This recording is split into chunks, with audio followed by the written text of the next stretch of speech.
Hello and welcome to Steve's Backyard Bonsai. I have a few landscapes planned, two for the immediate spring. The first one I'm going to be working on is my bald cypress planting, and I want to look at it as though it is a set, a theatrical scene, and that's how I'm going to approach this. So I want to take you through the planning stage and maybe move on to a little bit of the construction. All right, I want you to take a good look at this and try to imagine a swampy location. There's moss growing on the rocks. There's this ferny looking material growing along. I wish it was more of a green color than a red, but I think it will look good in the situation I'm planning. So I've managed to, oh, and that's a little azalea. I just stuck a stick in there. So I've managed to keep a very lush environment. Even these weeds growing here in this clump. This is the look I'm going for. And these are my bald cypress, both the oval pot in front and these two main trees that have gotten very tall. I'm thinking of regrowing these trees from about this point, below the initial chop, and regrowing them once they're doing well in this planting. The idea is to have a very nice, very lush looking bald cypress planting with this leptonella growing along a stream bed, a slow moving stream bed like you would see in a swamp. And every time I water this, the stream bed will fill up and it will keep my leptonella alive along the stream bed. And I hope to get some beautiful specimen bald cypress trees growing in there as well. These, once again, are trees grown from seed, these two, and in this pot are the rooted cuttings. I hope they all survived. 4 of them were from 2 years ago, and the rest were from last year that survived. So let's talk about where I plan to put these. This is the pot I've chosen for this planting. It is a made in Korea mica pot, and what I like about it is the depth. I think a depth like this would suit bald cypress very well. Because it would take a lot to dry it out, and I plan to keep this thing very wet. It measures just over 16 inches across with a planting area that's about 14 3/4 inches by just about 11 inches. And the depth is all of almost 4 inches, which is pretty deep. So what do I do with a pot like this, and what kind of planting would suit the trees that I just showed you?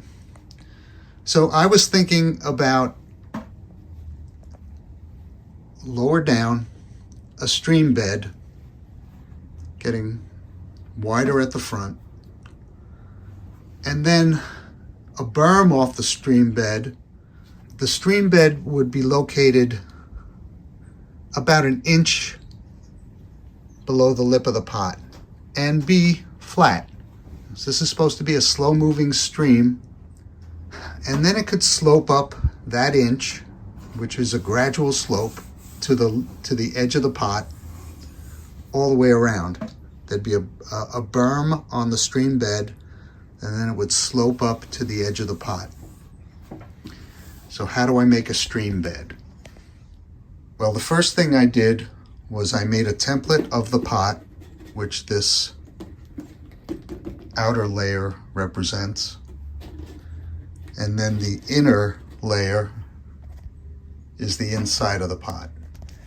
So the stream bed, which was going to be about an inch lower than the pot, is going to be serpentine, getting wider at the front, and it will have a berm on either side, which will become the sloping bonsai soil to the edge of the pot all the way around. And this stream bed will have, pebbles and rocks and flat stones and things like that in it. But the idea is that when I water this, I want there to be a collection point for that water, which would help irrigate, and it would last a little while. But I don't think the berm is enough to make it last. So I'm going to put a moat right on the edge, and I haven't figured that out yet, how I'm going to do that, which will contain the water for a while until it can run through.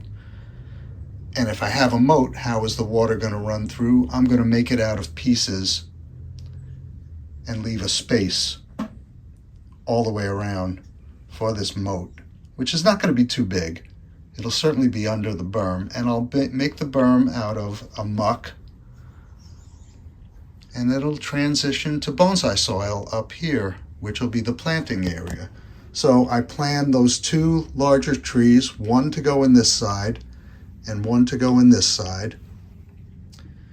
So how do I get this stream bed, and how do I maintain it an inch below the lip of the pot?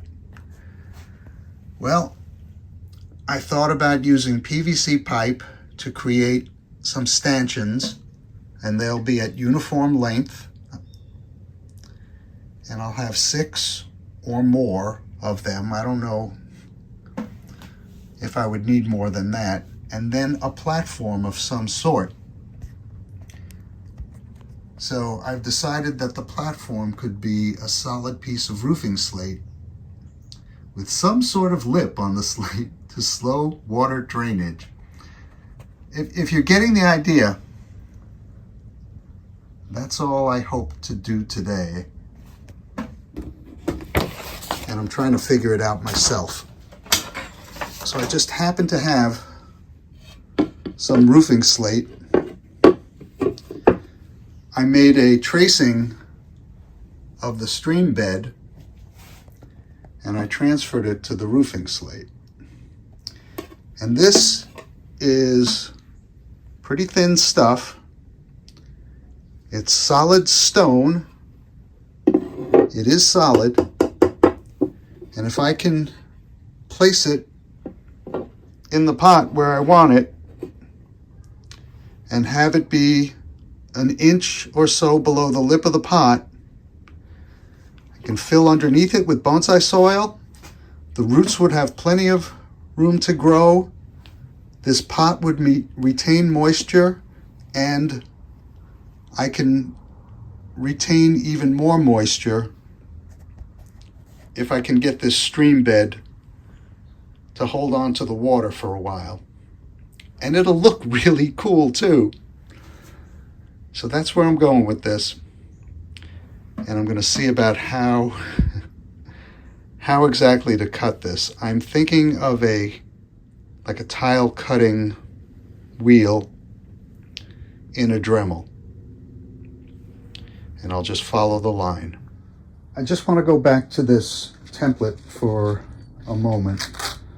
If you decide to do something like this, what I did is I folded a larger piece of paper in half so it would be 2 layers, and I folded it very tightly, and I did the tracing of the outside on the pot. Then I knew the lip was 3/4 of an inch, so I went 3/4 of an inch in, and that created the interior of the pot.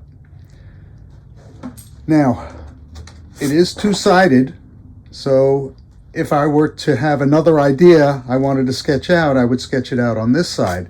And the fact that I laminated it was really the game changer for me, because then you could use dry erase markers. And if you get a pot this size again, which I hope to, you can start all over again. Yeah, it would clean off nicely. It's waterproof and makes it easy to replan. All right, that's all I wanted to say about this.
Well, that didn't work so well, so I remembered I had these very, very old tools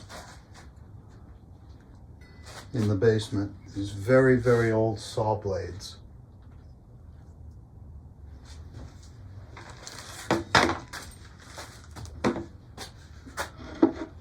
We can get some water on this and try this.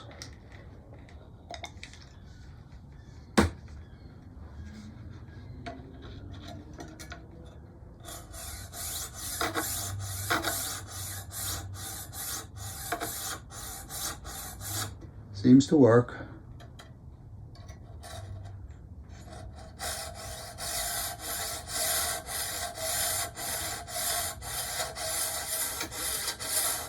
Well, no matter what, this is going to take a long time. So let me go into fast mode.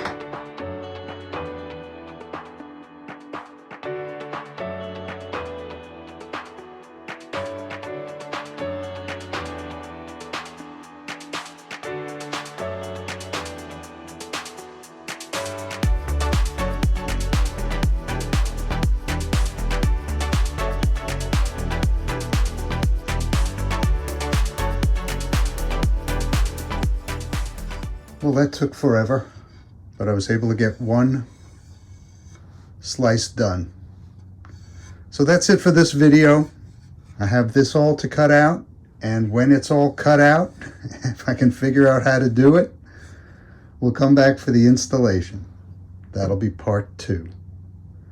Thanks for keeping me company on this rainy day in my backyard.